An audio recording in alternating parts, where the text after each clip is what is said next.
ఇదే సిరిసిల్ల ఇప్పుడు నేను ఏ సిరిసిల్ల టౌన్లో మాట్లాడుతున్నానో మేము పైన గంగాధర అవతల పెగడపల్లి మండలం మీద పోయి వయా సిరిసిల్ల టౌన్ గంగాధర సిరిసిల్ల సిద్దిపేట హైదరాబాద్ పోతా ఉన్నాం.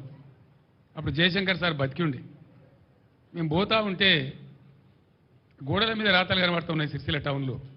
ఆ నైట్లో 11:30-12 గంటల రాత్రి గోడల మీద రాతలు, చేనేత కార్మికులారా ఆత్మహత్యలు చేసుకోకండి, సావులు పరిష్కారం కావు సమస్యకు అని చెప్పి గోడల మీద రాతలు ఇస్తే నేను జయశంకర్ గారు నాతో పాటు ఉన్న ఉద్యమకారులు అన్నాడు కళ్ళలో నీళ్ళు తీసుకున్నాం. అప్పటికి 65 సంవత్సరాలు స్వతంత్రం వచ్చి దేశానికి 65 ఏళ్ల స్వతంత్ర భారతంలో సావకండి అని గోడల మీద రాసే ప్రభుత్వాలు చూస్తున్నామండి. ఇంతకన్నా దౌర్భాగ్యం ఏముంటుంది? ఎట్లన్నా చేసి ఈ చేనేత కార్మికులు మనం ఆదుకోవాలి. తెలంగాణ రాష్ట్రం వచ్చినా కానీ ఒక ప్లాన్ వేసుకున్నాం. ఆ రోజు బాధపడ్డాం. అనుకున్నట్టు దేవుని దయ వల్ల నేను చెప్పిన సిరిసిల్లలో ఒకటే రోజు ఇక్కడ 11 మంది కార్మికులు చచ్చిపోతే ఆ రోజు మా పార్టీ నుంచి ఒక 50 లక్షలు తెచ్చి చెక్కు తెచ్చి ఒక చిన్న ట్రస్ట్ ఏర్పాటు చేసి వాళ్ళని సావకుండా చూడండి దయచేసి అని బతిమాలి, ఇక్కడ ఈ గ్రామ పెద్దల్ని బతిమాలి ఆ ట్రస్ట్ ఏర్పాటు చేసి ఇప్పుడు ఆ డబ్బులు ఆ ట్రస్ట్ ఇక్కడ ఉంది ఇప్పుడు సిరిసిల్లలో చెప్పి మేము చెప్పినాం దయచేసి చచ్చిపోకుండ్రి, తెలంగాణ వస్తుంది, తప్పక వస్తుంది, వచ్చినాక మిమ్మల్ని మా బిడ్డలకి సాదుకుంటామని చెప్పి ఆర్ద్రతతో నేను ఆ సభలో చెప్పినాను. మీరు ఆత్మహత్యలు బంధు పెట్టుండ్రి, సావద్దు, మిమ్మల్ని కాపాడుకుంటామని చెప్పినాం. ఆ దరిమిల అనుకున్న ప్రకారమే తెలంగాణ వచ్చింది, బీఆర్ఎస్ గవర్నమెంట్ వచ్చింది. మేము ఏం చేసినాం? ఒక్కొక్క నాడు 7 చేనేత కార్మికులు ఒకటే రోజు చచ్చిపోయారు భూదాన్ పోచంపల్లిలో. అప్పుడు చంద్రబాబు నాయుడు అని ఒక మూర్ఖుడు ముఖ్యమంత్రి ఉండే.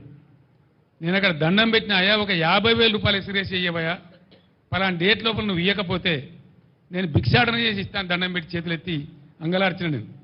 కానీ ఆ దుర్మార్గుడు ఇయ్యలే. దాని దరిమిలా నేను భిక్షాటన చేసిన. నిజామాబాద్ పట్టణంలో, హైదరాబాద్ హ్యాబిట్స్లో భిక్షాటన చేసి ఒక 7.5 లక్షలు వస్తే తీసుకుపోయి ఆ కుటుంబాలకు ఇచ్చినాం భూదాన్ పోచంపల్లిలో. అట్లా భువనగిరిలో, గద్వాలలో, దుబ్బాకలో, సిరిసిల్లలో రోజు చనిపోయే చేనేత కార్మికులకు ఆదుకోవాలని చెప్పి బీఆర్ఎస్ గవర్నమెంట్లో మేము ఒక పద్ధతి ప్రకారం అటు పేద ప్రజలకు ఎంతో కొంత మేలవుతుంది, ఇటు కార్మికులకు ఉపాధి వస్తుందని మేము పథకాలు పెట్టినాం. రంజాన్ తోఫాను పెట్టి బట్టల నేయమని వీళ్ళకి ఆర్డర్ ఇచ్చినాం. క్రిస్మస్ తోఫాను పెట్టి బట్టల నేయమని వీళ్ళకి ఆర్డర్లు ఇచ్చినాం. స్కూల్ యూనిఫాములు నెయ్యమని చెప్పి ఆర్డర్ ఇచ్చినాం. దాంతోపాటు బతుకమ్మ చీరలను పెట్టి వాళ్ళకి ఆర్డర్లు ఇచ్చినాం. ఇలా దురదృష్టం ఏంటంటే ఇప్పుడే నాకు చేనేత కార్మికుల మిత్రులు కలిసిండ్రు. సార్ మళ్ళా మా పాతకు వచ్చింది, మేము ఆత్మహత్య చేసుకునే పరిస్థితి వచ్చింది, మాకు మీ గవర్నమెంట్లో ఇచ్చిన ఆర్డర్ బాబతి 300 కోట్ల రూపాయల బకాయిలున్నాయి, అవి ఇస్తలేరు సార్ అని చెప్పిన వాళ్ళు. మీరు రాండి హైకోర్టులో కేసు ఇద్దాం, గుంజుదాం వీళ్ళని గదాలకు, మీరు రెఫరెండం అంటారు, వీళ్ళ రెఫరెండం సంగతి ఏందో చూద్దామని చెప్పి రమ్మని చెప్పినాం. రేపు ధర్నా పెట్టినారు ఇక్కడ దాదాపు 10,000 మందితో సిరిసిల్లలో చేనేత కార్మికులు ధర్నా పెట్టిన. మేము కూడా మా నాయకుడు అటెండ్ అవుతాం, వాళ్ళకి అండగా ఉంటాం. పని చేయలే. మేము కడుతుంటే కాళేశ్వరం ప్రాజెక్టు కడతా ఉంటే 2 బ్యారేజీలు తెలంగాణ కాంగ్రెస్ నాయకుల యొక్క అసమర్థత వల్ల సమైక్య పాలకులు పెండింగ్లో పెట్టిన దశాబ్దాల తరబడి.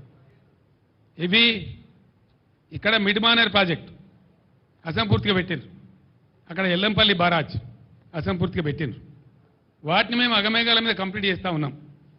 ఒక సీజన్లో మేము పనిచేస్తూ ఉంటే కట్ట నింపుతూ ఉంటే మాచారెడ్డి మండలంలో 25 సెంటీమీటర్ల వర్షం కురిసి పెద్ద వరద మానేరు వాగులు వచ్చేసి ఆ మిడ్మేనర్ కట్ట కొట్టుకొని పీకినారు. అది కట్టినోడు ఎవడండి? ఇవాళ అడ్డం పొడుగు మాట్లాడే కోమటిరెడ్డి వెంకటరెడ్డి మంత్రి, ఇవాళ మంత్రి, వాళ్ళ కంపెనీ, వాళ్ళ అమ్మ పేరు మీద ఉండే కంపెనీ వాళ్ళు కట్టిండ్రు. రైతులకు నీళ్లు రావాలి, ఎంత తొందరగా వస్తే అంత మంచిది, మంచినీటి బాధ పోవాలి, సాగునీటి బాధ పోవాలి రాష్ట్రంలో అని ఆరాటపడ్డం తప్ప మేము ఆనాడు కోమటిరెడ్డి కంపెనీ మీద కేసు పెట్టలే. మేము పెట్టకపోదుమా, అని జైలు లేకపోదుమా, మీ లెక్క చిల్లర కథ వాడానంటే. ఆ రోజు ప్రభుత్వం మా చేతిలో లేకుండానా వేయలే, మేము ఆ చిల్లర పని చేయలేం మీలాగా. సరే సరే దరిద్రుడు పోలేని చెప్పి కట్టినాం, ప్రాజెక్టు నింపి నిలబెట్టినాం, నిండా నింపి గంగమ్మలాగా తయారు చేసినాం. ఆ బ్రిడ్జి మీద పోతుంటే 2 పక్కల చూస్తే భయమయ్యే పరిస్థితి పెట్టినాం. అంత అద్భుతంగా నీళ్ళు కనబడేది, సముద్రంలా కనబడేది. మీరు అసలు రివ్యూ చేస్తున్నారా? పొద్దున మాపున రివ్యూ చేయాలా? సీఎం ఓన్లీ ఒక అధికారి ఉండాలా?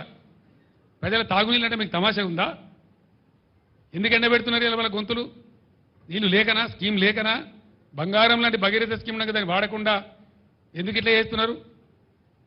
కాబట్టి అది వెంటనే దానిలో ఏమైనా చిన్న పెద్ద ఉంటే సవరించి మిషన్ భగీరథ ఫుల్ ఫ్లెజ్డ్ నడపాలి. ప్రతి ఇంటికి నీళ్ళు ఇవ్వాలి. హైదరాబాద్లో ట్యాంకర్లకు గవర్నమెంటే ఫ్రీగా సప్లై చేయాలి.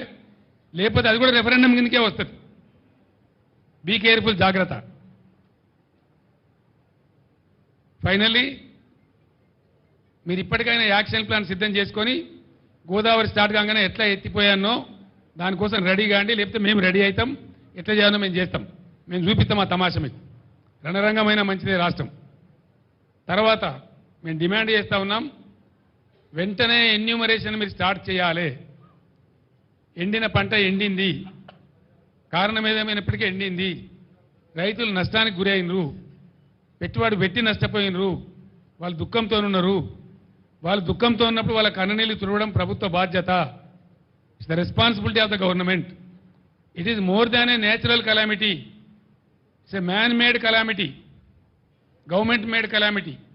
కాబట్టి మీరు తప్పకుండా 25,000 ఎండిన ప్రతి ఎకరానికి రైతులకు నష్టపరిహారం ఇచ్చి తీరాలి. అప్పటిదాకా మిమ్మల్ని వెంటాడతాం, వేటాడతాం. రేపు మా పార్టీ నిరసన దీక్షలు కూడా ఉన్నాయి. తర్వాత ఖచ్చితంగా 500 రూపాయలు ప్రతి పంటకు బోనస్ ఇవ్వాలి. రాష్ట్రంలో పండిన ప్రతి పంట కొనాలి. మేము జొన్నలు కొనం, అవి కొనమంటే పంట కలవదు బిడ్డ. మీరు అన్నిటికీ బోనసులు ప్రకటించండి, ఇక మొత్తం కొంటామని కాదు. అవి గోల్మాల్ చేసే కదా మీరు ఓట్లు తీసుకున్నారు. అందుకే మీరు ఓట్లు తీసుకున్నారు కాబట్టి మీరు లత్కోర్ వాగ్దానాలు చేసి మీ ఇష్టం వచ్చినట్టు మీ నోరు ఎంత వస్తుందంత చెప్పి చేశారు. కాబట్టి వెంటనే బ్యాంకులతో మీటింగ్ పెట్టాలి. రుణమాఫీ మీద స్పష్టత ఇచ్చి మీరు కిస్తీలు కడతారా, సస్తారా, బతుకుతారా, ఏం చేస్తారో రైతులకు బ్యాంకుల నుంచి ఇబ్బందులు రాకుండా చూడాలి. ఒకటి. రెండవది 500 బోనస్ ఇవ్వాలి. ఇవ్వకపోతే పులుల్లాగా మీ గొంతు కరిసి సంతం జాగ్రత్త అని మనవి చేస్తా ఉన్నా. వదిలిపెట్టాం. 3-4 నెలలు ఎందుకంటే కొత్త గవర్నమెంట్ వస్తే మేము ఏదో ఓర్వలేక అంటున్నాము, ఓర్పుమాలతనానికి అంటున్నామని అంటారని ఓపిక పట్టినాం ఇన్ని రోజులు. కేసీఆర్ ఎల్లుండికి ఆగడు, సమస్య లేదు. ఒక జిల్లా 2 జిల్లాలు కాదు, ఎక్కడ రైతులకు కష్టం ఉంటే అక్కడ గద్ద లెక్క వాల్తా మీ సంగతి, మీ భర్తమేందో తేలే విధంగా 100కు 100% మీద పోరాటం చేస్తాం. ఈ పోరాటం ఒక రోజుతోనో ఒక పూటతోని ఒక తమాషతోనే అయ్యేది కాదు. సమస్యలు పరిష్కారం అయ్యేదాకా ప్రజల పక్షాన ఉండడమే మా బాధ్యత. మేము ప్రధాన ప్రతిపక్షం ఈ రాష్ట్రంలో. 100% మాకు ప్రజలు అదే పాత్ర ఇచ్చిండ్రు. కాబట్టి ఆ పాత్రకు పూర్తి న్యాయం చేస్తాం.